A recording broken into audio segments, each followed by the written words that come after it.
फतेहपुर से इस वक्त की बड़ी खबर सामने आ रही है, जहां फिर दिखा तेज रफ्तार का कहर।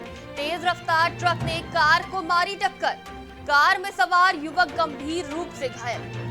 फतेहपुर से इस वक्त की बड़ी खबर सामने आ रही है, जहां घायल को अस्पताल में भर्ती कराया गया है। तेज रफ्तार का कहर देखने को मिला। मौके पर पहुंची पुलिस ने तहकीकात भी शुरू की। हुसैनगंज थाना क्षेत्र के पहनी मोड़ के पास की ये घटना है, जहां फिर तेज रफ्तार का कहर दिखा है। इस वक्त की बड़ी खबर आपको फतेहपुर से बता रहे हैं। तेज रफ्तार ट्रक ने कार को मारी टक्कर। कार में सवार युवक गंभीर रूप से घायल। घायलों को अस्पताल में कराया गया भर्ती। मौके पर पहुंची पुलिस ने तहकीकात में जुटी। हुसैनगंज थाना क्षेत्र के पहनी मोड़ के पास की घटना। फतेहपुर से बड़ी खबर, जहां फिर दिखा तेज रफ्तार का कहर। उसरिया के शहीद पथ पर एक कार बनी आग का गोला। सुल्तानपुर से लखनऊ आ रही थी कार, जिसमें भीषण आग लगी। कार सवार 3 व्यक्तियों को निकाला गया बाहर। मौके पर पहुंची पीआरवी ने आग पर पाया काबू। गोमती नगर थाना क्षेत्र के शहीद पथ का यह मामला है। लखनऊ से इस वक्त की बड़ी खबर सामने आ रही है, जहां उसरिया के शहीद पथ पर एक कार में आग लग गई। सुल्तानपुर से लखनऊ आ रही थी कार, जिसमें भीषण आग लग गई।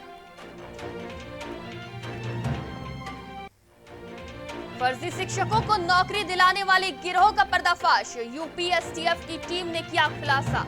लखनऊ से बड़ी खबर, जहां लखनऊ से मास्टरमाइंड समेत 3 लोगों को किया गया गिरफ्तार। सॉल्वर गिरोह से लेकर कंपनी तक में रहती थी 60 गार्ड। अब तक 100 से अधिक लोगों की भर्ती करा चुका है गिरोह। प्रति कैंडिडेट से 7 लाख रुपए वसूलता था गिरोह। लखनऊ से बड़ी खबर सामने आ रही है, जब मीटिंग से पहले ही गिरोह को एसटीएफ की टीम ने पकड़ा। फर्जी शिक्षकों को नौकरी दिलवाने वाले गिरोह का पर्दाफाश हुआ है। यूपी एसटीएफ की टीम ने यह बड़ा खुलासा किया है। लखनऊ से बड़ी खबर सामने आ रही है, जो लखनऊ से मास्टरमाइंड समेत 3 लोगों को गिरफ्तार किया गया। अब तक 100 से अधिक लोगों की भर्ती करा चुका है ये गिरोह। बड़ा पर्दाफाश हुआ है। प्रति कैंडिडेट से 7 लाख रुपए वसूली करता था ये गिरोह। मीटिंग से पहले ही गिरोह को एसटीएफ की टीम ने पकड़ा। इस खबर में हमारे साथ शिवा शर्मा संवाददाता जुड़ चुके हैं। शिवा, क्या कुछ जानकारी है जो यूपीएससीएफ को बड़ी सफलता हाथ लगी है? किस तरह से काम करता था ये गिरोह? देखिए, ये गिरोह उत्तर प्रदेश के अंदर 6 साल से सक्रिय था और एसटीएफ ने इस बात का खुलासा किया है कि जो गिरोह का मास्टरमाइंड है, जो रामनिवास उर्फ राम भैया है, ये खुद फर्जी मार्कशीट लगा करके शिक्षक बना था और वर्तमान में एक सरकारी शिक्षक भी था। कई समय से ये लखनऊ समेत अन्य प्रदेशों में जाकर के लोगों को एक ठगी के जाल में फंसाता था, लोगों को शिक्षक बनाने का लालच देता था। उसके एवज में वो 7 लाख रुपए पर प्रति कैंडिडेट देता था। ये बताया जाता है कि जो रिक्त पदों की जो वेबसाइट पे सूची होती थी, उसको डाउनलोड करके उसमें फर्जी तरीके के दस्तावेज लगा करके उनको सबमिट करता था और जो कंपनी इस एग्जामिनेशन को कराती थी, उस कंपनी के लोगों से साठगांठ करके लोगों सॉल्वर गैंग के लोगों को बैठाता था और शिक्षक इनको बनाता था।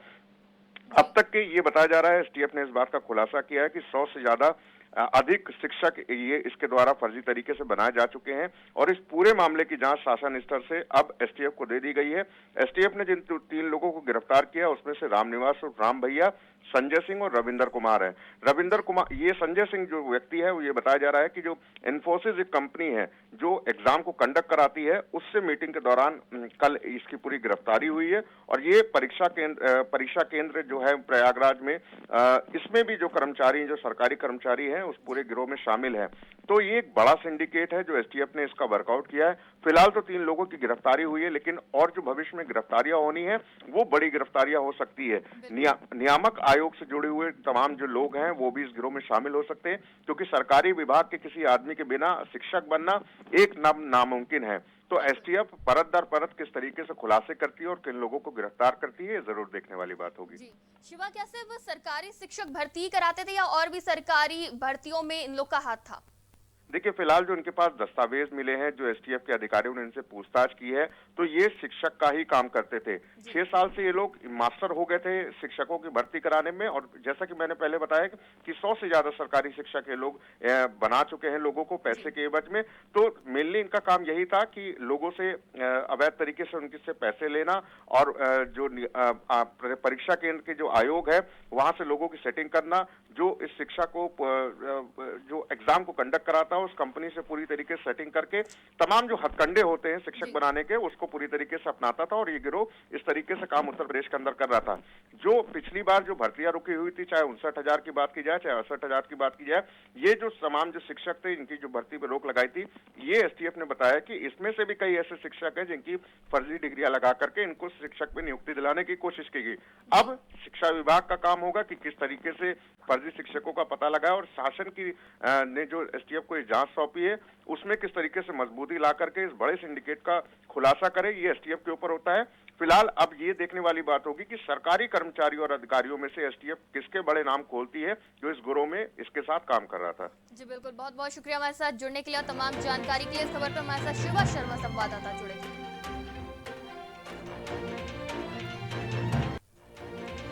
सोशल मीडिया पर मारपीट का वीडियो हुआ वायरल। लखनऊ से बड़ी खबर सामने आ रही है, जहां समोसे की दुकान पर मारपीट करने का वीडियो वायरल हुआ है।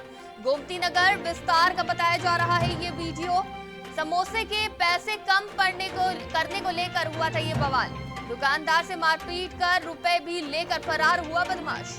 गोमती नगर विस्तार पुलिस मामले की जांच में जुटी। लखनऊ से ये मामला सामने आया है, जहां सोशल मीडिया पर मारपीट का वीडियो वायरल हुआ है। समोसे की दुकान पर मारपीट करने का वीडियो वायरल हो रहा है। गोमती नगर विस्तार का बताया जा रहा वीडियो। समोसे के पैसे कम करने को लेकर हुआ था बवाल। दुकानदार से मारपीट कर रुपए भी लेकर फरार हुआ बदमाश। गोमती नगर विस्तार पुलिस मामले की जांच में जुटी। लखनऊ से बड़ी खबर सामने आ रही है, जब सोशल मीडिया पर मारपीट का वीडियो वायरल हो रहा है। सिर्फ समोसे की दुकान पर यह मारपीट हुई है, इसका वीडियो वायरल हो रहा है, और गोमती नगर विस्तार का ये वीडियो बताया जा रहा है, जिसकी जांच में अब पुलिस भी जुट गई है, और समोसे के पैसे कम करने को लेकर ये बवाल हुआ था।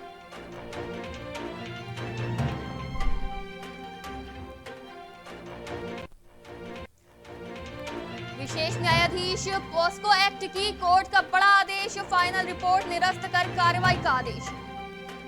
पुलिस अधिकारियों पर कार्रवाई का आदेश। लखनऊ से बड़ी खबर, जहां किशोरी की कलमबंद बयान के बिना रिपोर्ट दाखिल। लखनऊ से बड़ी खबर सामने आ रही है, जहां 2018 को दर्ज की गई थी नाबालिग के साथ छेड़छाड़ का केस। पॉस्को एक्ट कोर्ट के जज अरविंद मिश्रा ने सुनाया फैसला। लापरवाह पुलिस अधिकारियों पर कार्रवाई करे। यूपी बोर्ड की अंक सुधार परीक्षा आज से 18 सितंबर से 6 अक्टूबर तक चलेगी परीक्षा। सभी जिला मुख्यालयों पर आयोजित की जाएगी परीक्षा। परीक्षा के लिए 79,286 परीक्षार्थी पंजीकृत। प्रदेश में बनाए गए कुल 590 परीक्षा केंद्र। नकल विहीन परीक्षा के लिए केंद्रों पर तैनात रहेगी एसटीएफ। इस वक्त की बड़ी खबर सामने आ रही है, यूपी बोर्ड की अंक सुधार परीक्षा आज से 18 सितंबर से 6 अक्टूबर तक चलेगी परीक्षा। सभी जिला मुख्यालयों पर आयोजित की जाएगी परीक्षा। परीक्षा के लिए 79,286 परीक्षार्थी पंजीकृत। प्रदेश में बनाए गए कुल 590 परीक्षा केंद्र। नकल विहीन परीक्षा के लिए केंद्रों पर तैनात रहेगी एसटीएफ। इस खबर पर हमारे साथ गौरव जुड़े, संवाददाता। गौरव, जिस तरह से एसटीएफ को तैनात किया गया है और नकल विहीन परीक्षा कराने की तैयारी है, क्या कुछ जानकारी आपके पास? ये बता दूं आपको, अपर मुख्य सचिव माध्यमिक शिक्षा आर एन शुक्ला की और बैठक रही थी। उस बैठक में भी ये फैसले लिए गए थे कि जो यूपी की अंक सुधार परीक्षा है ये 18 सितंबर 6 अक्टूबर तक चलेगी। ठीक है, आपको बता दूं उत्तर प्रदेश सरकार में पहले भी जो परीक्षा हुई थी, लोग कहा गया था जो परीक्षार्थी अंकों से संतुष्ट नहीं है, क्योंकि जिस तरह से कोरोना के कारण उनको जो वरीयता के आधार पर अंक दिए गए थे जो परीक्षा रही, जो पूर्व परीक्षा रही, इसके आधार पर अंक दिए गए थे, उसको देख के अंक सुधार परीक्षा का कार्यक्रम रखा गया है और उत्तर प्रदेश के सभी मुख्यालयों पर यह आयोजित की जाएगी, जिसमें लगभग 79,286 परीक्षार्थी पंजीकृत हैं और प्रदेश भर में इसके लिए 590 परीक्षा केंद्र बनाए गए हैं। खासतौर से परीक्षार्थियों के लिए कहा गया है कि अगर ये परीक्षा नकल विहीन करानी है, उसके लिए एसटीएफ को भी लगाया गया है। पुलिस महानिरीक्षक से ही बात हुई है, डीजीपी मुख्यालय से भी इसके लिए आदेश जारी हुआ है कि इस परीक्षा को नकल विहीन करा जाए, वहां पर कोई भी आसपास प्रिंटर स्कैनर टाइप की व्यवस्था ना की जाए और परीक्षार्थियों की प्रॉपर तरीके से यानी जांच करने के बाद ही उनको परीक्षा केंद्र में उनको भेजा जाए। और खासतौर से जहां भी जो आपके परीक्षा केंद्र बनाए गए हैं और परीक्षा केंद्रों पर भी सीसीटीवी की व्यवस्था माध्यमिक शिक्षा बोर्ड द्वारा कराई गई है। जी बिल्कुल गौरव, कोरोना काल चल रहा है और इस समय जो परीक्षा कराई जा रही है वहाँ पे कोरोना प्रोटोकॉल का किस तरीके से ध्यान रखा जा रहा है? बता दूं कि वहां पर जो परीक्षार्थियों की बैठने की व्यवस्था इस तरह बनाई गई है कि हर परीक्षार्थी के बीच में लगभग 2 फुट का गैप रखा जाए, जिससे कि परीक्षार्थी का आपस में जो है संतुलन बना रहे और आपस में जो दूरी है वो भी बनाई जा सके। जी बिल्कुल, बहुत बहुत शुक्रिया हमारे साथ जुड़ने के लिए और तमाम जानकारी के लिए। मिशन 22 के लिए कांग्रेस में बैठकों का दौर जारी। आज भी कांग्रेस वर्किंग कमेटी की बैठक। इस वक्त की बड़ी खबर बता रहे हैं आपको, 22 के मैनिफेस्टो पर होगा विचार। प्रयागराज में होगी कांग्रेस की बैठक, जहां पे मैनिफेस्टो का विचार होगा। बैठक में जनता की राय पर होगी चर्चा। मिशन 22 के लिए कांग्रेस में बैठकों का दौर जारी। आज भी कांग्रेस वर्किंग कमेटी की बैठक, 22 के मैनिफेस्टो पर होगा विचार विमर्श। बीजेपी अनुसूचित राष्ट्रीय कार्यकारिणी की बैठक 18-19 सितंबर को 5 सत्रों में होगी बैठक। बीजेपी अध्यक्ष जेपी नड्डा वर्चुअल करेंगे उद्घाटन। समापन सत्र को सीएम योगी करेंगे संबोधित। इस वक्त की बड़ी खबर आपको बता रहे हैं, जहां बीजेपी अनुसूचित राष्ट्रीय कार्यकारिणी की बैठक होगी 18-19 सितंबर को 5 सत्रों में होगी ये बैठक। जेपी नड्डा इसकी अध्यक्षता करेंगे और साथ ही वर्चुअल माध्यम से ये अध्यक्षता की जाएगी और समापन सत्र को सीएम योगी करेंगे संबोधित।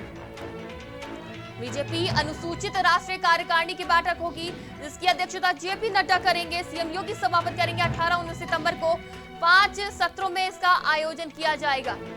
इस खबर पर हमारे साथ ब्यूरो हेड नितिन जुड़ चुके हैं। नितिन, क्या कुछ जानकारी है जिस तरह से ये कार्यक्रम आयोजित किया जा रहा है, कार्यकारिणी की बैठक होगी, क्या कुछ इसमें फैसले लिए जा सकते हैं? देखिए, अयोध्या में ये बैठक होनी है और कहीं ना कहीं उत्तर प्रदेश में जो पिछड़ा वर्ग है बीजेपी का, उसको कैसे मनाया जाए, क्योंकि कई जगहों से ये अटकलें लगाई जा रही थी कि बीजेपी की जो खुद के कार्यकर्ता हैं वो भी पिछड़े वर्ग के, वो काफी नाराज हैं। क्योंकि बीच में जो खबरें निकलकर सामने आई थी कि केशव प्रसाद मौर्य का नाम आने वाले चुनाव में मुख्यमंत्री के तौर पर सामने रखा जा सकता है, लेकिन जब उन सारी अटकलों पर विराम लग गया तो उसके बाद अब भाजपा का जो पिछड़ा वर्ग है उसको मनाने की जो कयास हैं वो लगभग शुरू हो चुकी हैं। और 2 दिवसीय ये जो बैठक है उसका शुभारंभ 19 सितंबर को मुख्यमंत्री उसका समापन करेंगे, लेकिन उसके पहले उसकी जो शुरुआत है वो 2 दिवसीय वो होने वाली है। उद्घाटन सत्र में अगर हम आपको बताएं तो स्वतंत्र देव सिंह जो कि प्रदेश अध्यक्ष हैं वो मौजूद रहेंगे और केंद्रीय मंत्री BL वर्मा मौजूद रहेंगे और वो उद्घाटन करेंगे और मुख्यमंत्री योगी आदित्यनाथ 19 तारीख को उसका समापन करेंगे, जो कि कल है। जी बिल्कुल, बहुत बहुत शुक्रिया हमारे साथ जुड़ने के लिए और तमाम जानकारी के लिए। सीएम योगी आदित्यनाथ आज गोरखपुर में मौजूद। सीएम योगी ने लगाया जनता दरबार। फिर कई कार्यक्रमों में होंगे शामिल। शाम को लखनऊ के लिए रवाना होंगे सीएम। इस वक्त की बड़ी खबर आपको बता रहे हैं, आज सीएम योगी गोरखपुर में मौजूद। आज जनता दरबार लगाया सीएम योगी ने। फिर कई कार्यक्रमों में होंगे शामिल। जनता दरबार लगाया सीएम योगी ने, जनता की परेशानियों को सुनेंगे और उनका समाधान करेंगे। डीसीपी मुख्यालय ने जारी की पुलिस कर्मियों की लिस्ट। कई दरोगाओं को तैनाती मिली। 27 दरोगाओं के ट्रांसफर हुए। लखनऊ से इस वक्त की बड़ी खबर सामने आ रही है, जहां 16 दरोगा को पुलिस लाइन से फील्ड भेजा गया। ज्यादातर सब इंस्पेक्टर को सेंट्रल जोन में भेजा गया, कुछ को दक्षिणी उत्तरी पश्चिमी जोन में भेजा गया है। डीसीपी मुख्यालय ने जारी की पुलिस कर्मियों की लिस्ट। कई दरोगाओं को तैनाती मिली। लखनऊ से बड़ी खबर सामने आ रही है। इस खबर पर हमारे साथ शिवा शर्मा संवाददाता जुड़ चुके हैं।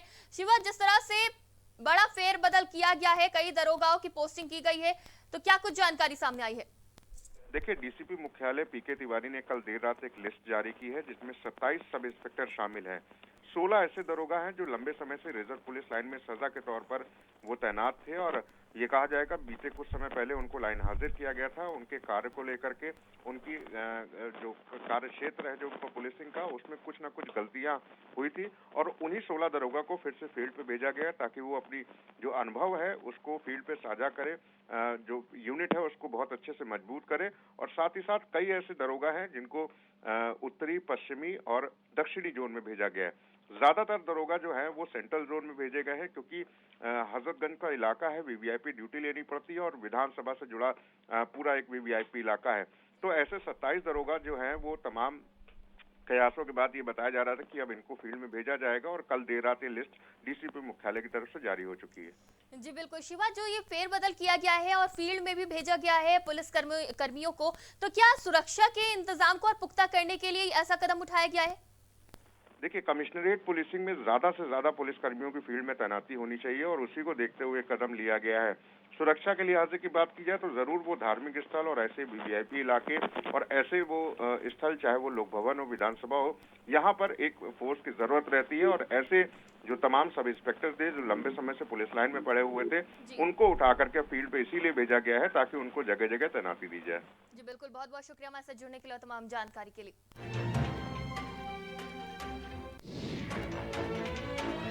2 दिवसीय दौरे पर सोनभद्र आ रहे हैं प्रभारी मंत्री। सरकार के 4.5 साल पूरा होने पर उपलब्धियां गिनाएंगे। उपलब्धियां गिनाने आ रहे हैं प्रभारी मंत्री। कलेक्ट्रेट के सभागार में करेंगे प्रेस वार्ता। पार्टी कार्यालय में करेंगे कार्यकर्ताओं को संबोधित और उनके साथ बैठक। 2 दिवसीय दौरे पर सोनभद्र आ रहे प्रभारी मंत्री। सरकार के 4.5 साल पूरा होने पर उपलब्धियां गिनाएंगे। उपलब्धियां गिनाने आ रहे हैं प्रभारी मंत्री। कमरे में सो रहे मां बेटे की आग से जलकर मौत। शॉर्ट सर्किट के चलते कमरे में लगी थी आग। सुल्तानपुर से बड़ी खबर, मां बेटे की मौत से गांव में तमाम मातम का माहौल। धनपतगंज थाना क्षेत्र की घटना है। सुल्तानपुर से बड़ी खबर सामने आ रही है। कमरे में सो रहे मां बेटे की आग में जलकर मौत। शॉर्ट सर्किट के चलते कमरे में लगी थी आग। सुल्तानपुर से बड़ी खबर, मां बेटे की मौत से गांव में मातम का माहौल। सुल्तानपुर से बड़ी खबर, जहां धनपतगंज थाना क्षेत्र की एक घटना है। कमरे में सो रहे मां बेटे की आग में जलकर मौत हो गई है। शॉर्ट सर्किट के चलते कमरे में आग लगी थी। मां बेटे की मौत से मातम का माहौल है गांव में। सुल्तानपुर से ये बड़ी घटना सामने आ रही है। धनपतगंज थाना क्षेत्र की घटना। सुल्तानपुर से बड़ी खबर सामने आ रही है। कमरे में सो रहे मां बेटे की शॉर्ट सर्किट के चलते आग लगने से जलकर मौत। मां बेटे की मौत से गांव में मातम का माहौल। इस खबर पर हमारे साथ संवाददाता जुड़ चुके हैं सुल्तानपुर से अजय। अजय, कैसे आग लगी, क्या कुछ है पूरा मामला? जैसे कि आपको बता दें कि घर में रात को सोते समय एक धमाका हुआ, जैसे शॉर्ट सर्किट से अंदाजा लगाया जा रहा है, लेकिन अभी कंफर्म नहीं हो पाया है। जी, जांच अस्पताल में जुटी है। जी, तो क्या बाकी के घरों पे भी इस आग का कुछ असर पड़ा है? पास पड़ोस में 2 घरों को हुआ, लेकिन ज्यादा नुकसान नहीं हुआ पड़ोसी को। बहुत बहुत शुक्रिया हमारे साथ जुड़ने के लिए। और इस खबर पे हमारे साथ संवाददाता अजय जुड़े थे सुल्तानपुर से।